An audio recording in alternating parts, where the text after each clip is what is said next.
This holiday weekend, Dr. William Summers' show will honor and celebrate America. America remains unique, one of a kind. This uniqueness and freedom leads to American greatness. This uniqueness was derived from minimal government, which allows individual freedom. Equality is only guaranteed for the opportunity. The individual is then permitted to excel and demonstrate excellence or fail. Equality of outcome is a communist idea. It's a socialist dream. It's utopia. However, and wherever equality of outcome is practiced, it turns out the same way. In Stalinist Russia, Mao's China, Fidel's Cuba, the equal outcome is poverty, squalor, mutual societal underproduction. And in each case, the masses starve, while those who divide the national goods and services, the politicians, they live in splendor.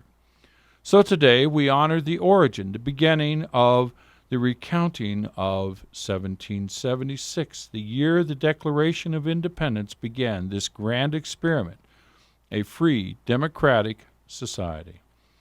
This American story actually began on Thursday, October 26th of 1775.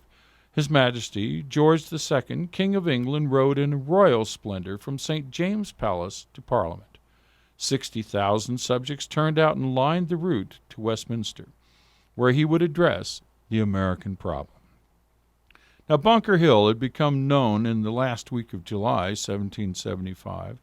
The 3,000 miles of ocean meant that such events usually took at least a month to reach London. Bunker Hill was proclaimed a British victory. His Majesty's forces, led by General William Howe, suffered more than 1,000 casualties in an appalling slaughter before gaining the high ground. A few more such victories, one commentary said, would surely spell ruin for the victors. And in September, 170 survivors of Bunker Hill arrived in Plymouth, England. It hardened the King George's resolve. "We must persist," he proclaimed. A boom of cannons saluted His Majesty's arrival at Westminster, and the welcoming formalities were performed. His Majesty spoke succinctly and clearly. "It is the better part of wisdom to put a speedy end to such disorders."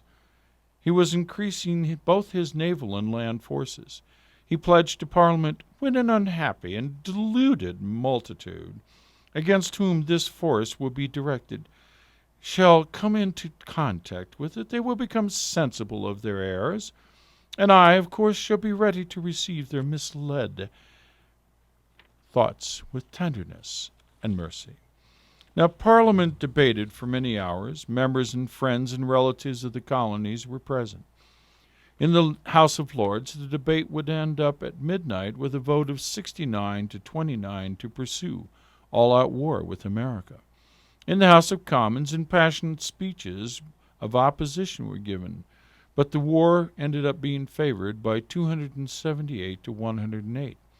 The war was declared against the rabble in arms. After the battles of Bunker Hill, Lexington, and Concord, the British retreated into Boston and barricaded themselves in.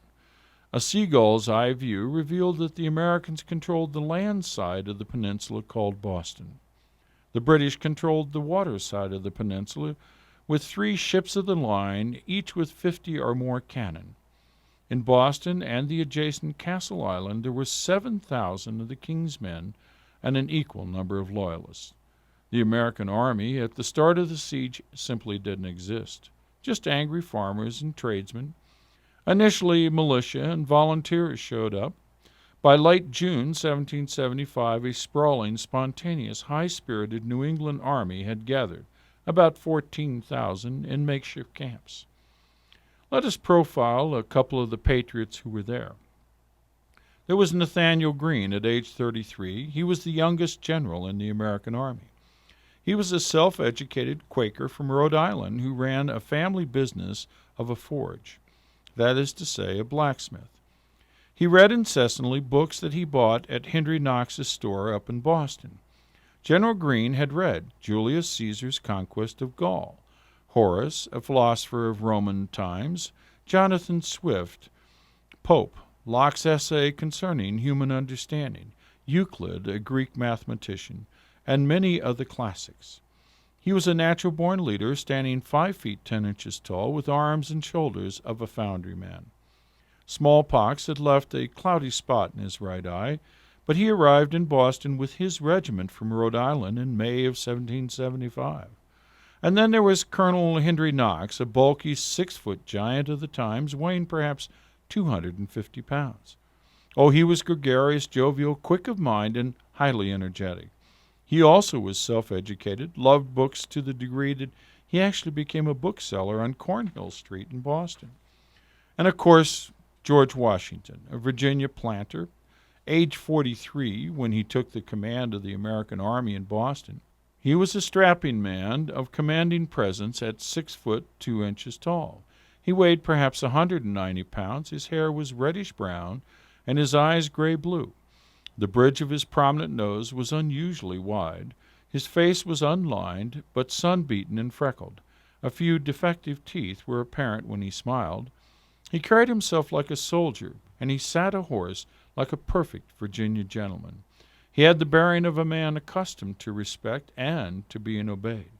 There was no hint of arrogance, but of modesty and amiability. George Washington was the son of a Virginia tobacco planter who died when George was only 11. He had to support the family, and because of this he had little education, perhaps 7 or 8 years of formal schooling. Washington's great teacher was actually experience. In 1753, he surveyed the Pittsburgh area to challenge French claims to the Allegheny River Valley. In 1753, he led a small group in a conflict at Great Meadows against the French and the Indians. Now, it was actually the first defeat for Washington. Nevertheless, he showed remarkable courage in the line of fire. The Indians felt he was protected by the Great Spirit. Multiple attempts to kill him in the battlefield were failing, and at 6'2", he was a big target.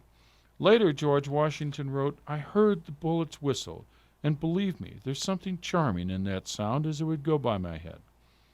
At age 26, in 1759, after the British defeats in western Pennsylvania, George Washington retired to marry Martha Dandridge Custis of Williamsburg, Virginia.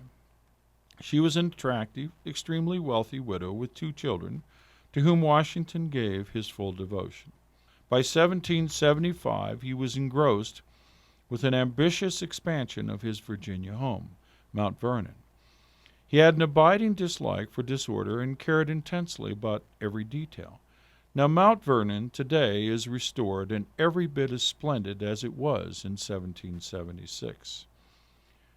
Now, on July 4th, 1775, with the authority of Congress in Philadelphia, George Washington took command of a rabble of 14,000 volunteers outside of Boston.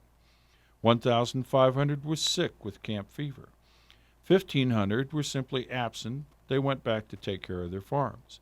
The alleged army lacked small things like ammunition, tents, uniforms, discipline, and the type of public health consciousness that would reduce the incidence of dysentery, typhus, and typhoid fever.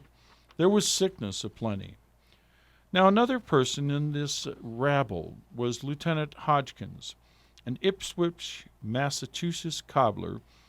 He was a typical volunteer. A great majority of the army were simply farmers and skilled artisans, shoemakers, saddlers, carpenters, wheelwrights, blacksmiths, coopers, tailors, and ship chandlers.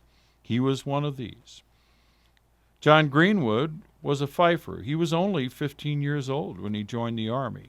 He had acquired an old split fife. He puttied up the crack, learned to play several tunes.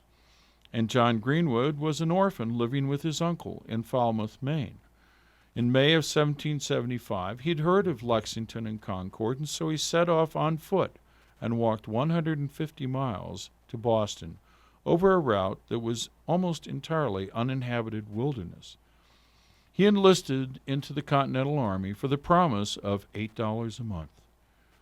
General Israel Putnam was a hero of the Battle of Bunker Hill. He was 57 years old, an old man, a Connecticut farmer who had fought in the French and Indian Wars. He was a seasoned man who spoke with a slight lisp and could barely write his name. His men affectionately called him Old Put. His troops affectionately called him Old Put, feared nothing, not even the devil. And then there was Colonel John Glover. He was a fisherman from Marblehead, Massachusetts. Shortly after Bunker Hill, he organized a regiment of fishermen and went to Boston. As the British would later note, his regiment contained a number of Negroes, which had a disagreeable and degrading effect. Over the course of the war, this regiment was instrumental in the success of the American Army. I might add, blacks played a very significant role in the American Revolution. One was actually the hero of Bunker Hill, and about half of the fighters at Lexington were black. Now, the American Army, therefore, was rude, crude, and socially unacceptable. But they had spirit, and they had absolutely no fear of work. They quickly threw up breastworks and isolated the British within Boston. Let me pause for these important messages from those businesses that support the Dr. William K. Summers Show. We'll be back in a minute.